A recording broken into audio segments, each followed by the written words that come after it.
Yeah. So I'm not actually going to run through any of the deployments, just run through what the Python persist annotations look like, and then just run Klotho on them to show the generation and what happens in the compiled output.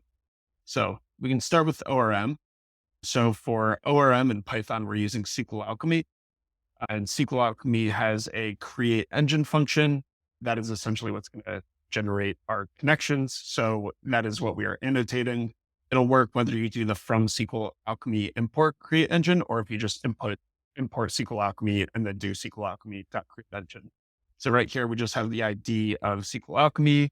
And here, and I believe I've built mainline. We're just going to run Klotho on it, pass it, sample app name, and I misspelled that, but I am not on mix.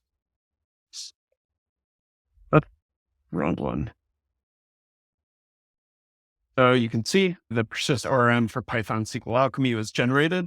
And all we actually do to the compiled file, if you look in ORM main at users, is within create engine, we replace the connection string with our environment variable. So we make sure that we import OS and we replace the connection string so that we don't have to have a runtime file. We actually do need requirements just to include the binary, which is Python's Postgres client, but it keeps it very simple and understandable for the user just to know that we're replacing the connection string to be what we're setting the environment variable as.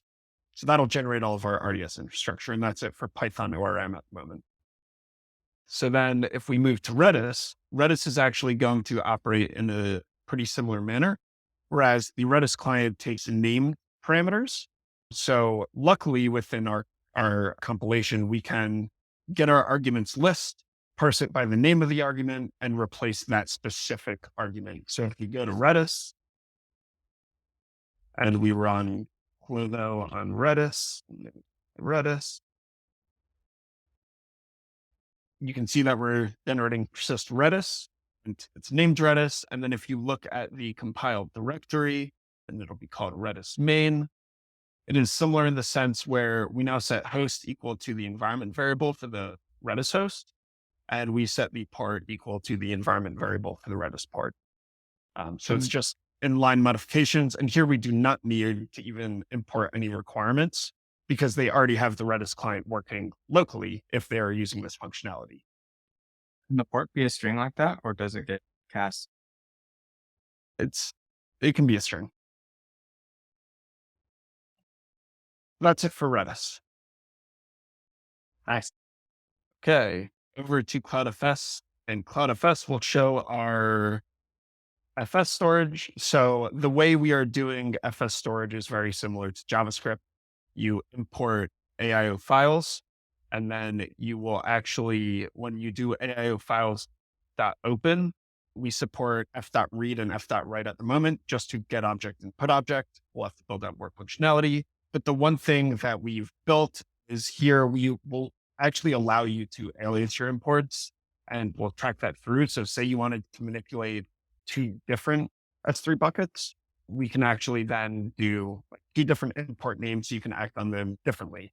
Or say you wanted a local file system within your cloud version of your code, as well as the cloud operated version. This can be your local file system, and this can be CloudFS. So we do allow them, just like FS, to kind of manipulate their imports. Let's delete that just so we can compile quickly. And if we run Klotho here, that's what we will see in our compiled directory or CloudFS main is we will see that we've changed the import and we have to alias it as AIO files. Otherwise, we have to make sure that we catch every time they use AIO files. And then the f.write and f.read will go be passed to the runtime file. And the runtime file actually has to be an async context manager, which returns an S3 item. So Python context manager is async, a little confusing, but we make it work for FS and for secrets. I like it. Elegant. And then the last one is secrets. Let's see. And so secrets, we do the same thing in terms of AIO files. So in secrets, You can see that it's implemented the same way with our secrets equals true directive. So we're keeping it consistent in JavaScript. Here, there's actually no differences in terms of how we are substituting, minus the difference in runtime file. So if we down here, oh, right is not implemented. So we do catch it. That's a good thing. We make sure that you can only read secrets because similar to JavaScript, that's the only thing that we actually allow. So now we'll try and redo that. And we can see it generated the secret. And in our compiled directory, we see here now we're importing our secret runtime, the secrets, because we have our AIO files aliased as secrets. So we need to match up the names. And then in our Klotho runtime, the secret generates the async context manager to replace IAO files with well, but only implements read. And so that is secret.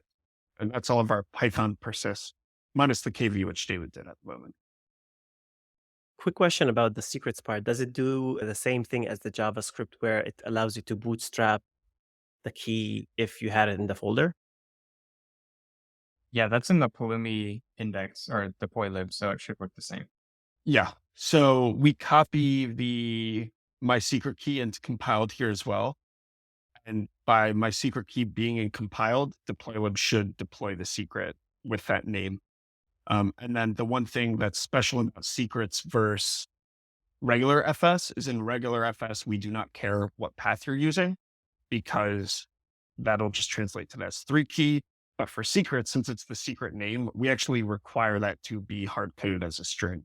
Just like in JavaScript, we will error. So let's say, I'm just going to copy all of it. Let's say we take this out and we just make it constant, and we'll just say as that because I'm lazy and don't feel like using more descriptive name. Now, if we actually run it, it should spit out.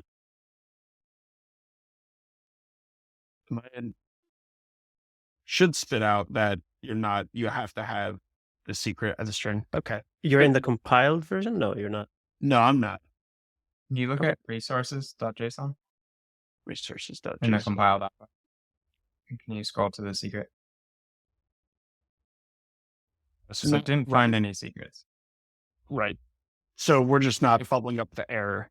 If you compile with verbose on, it'll show no secrets found. Mm-hmm. Does it say that? Well, I can look into it after this because I thought it was bubbling that error up. Maybe through all the PR feedback, that's something that got changed. That might be a JavaScript specific log. Right. I thought I just parted over that form as well, but I'll figure that out after. So that is the current state of Python persist minus that one little bug, I guess. But Exciting. and then the validation is just quick. So let me, it's not merged. Let me just go back here. So within the EKS sample, I essentially just tossed in this random expose. We know it's not going to work, but say we have 5 different expose plugins. We don't want a single plugin to error out because something doesn't match because it doesn't know if it's supposed to match to another one. Then similar to that, in users, I have a persist on just a constant, which obviously should do nothing. But again, if we have like 20 different persist plugins and eventually somebody supports a constant, we don't want our KV to error out. So all I'm going to do here is run on the sample app, and you can see these are the errors which our plugins throw. Again, not very descriptive when it's 5 plugins bundled into one. So instead, the validation now traces the annotation, sees that there's no resource for it, and we'll just print that we didn't generate a resource for this annotation, signaling that no plugin was able to pick up what's actually going on here. It didn't match something. So that's the very beginning of our ability to validate. This will also allow us to not dedupe warnings or error lines if it's in multiple exec units, because we can bubble all of those into the validation layer. So start of kind of working through user experience to make messaging a bit clearer. That is all of that. Awesome. It's getting more and more exciting and powerful use cases. It's cool. Yeah, I still love that we can just call Klotho directly on the Python directory, and that's the only step. It's so fast and convenient. The Python readmes are all of 5 commands. It's so much cleaner than the node readmes that we have because there's no intermediate steps. It's really just run it locally, verify it works, run Klotho, run Plumi up, you're done. Very cool. Perfect. Yeah, that is all for demos, unless anyone else has any last minute things they want to showcase. Great. Great demos, folks, and have a lovely rest of the day. Yep. Thank you, everyone.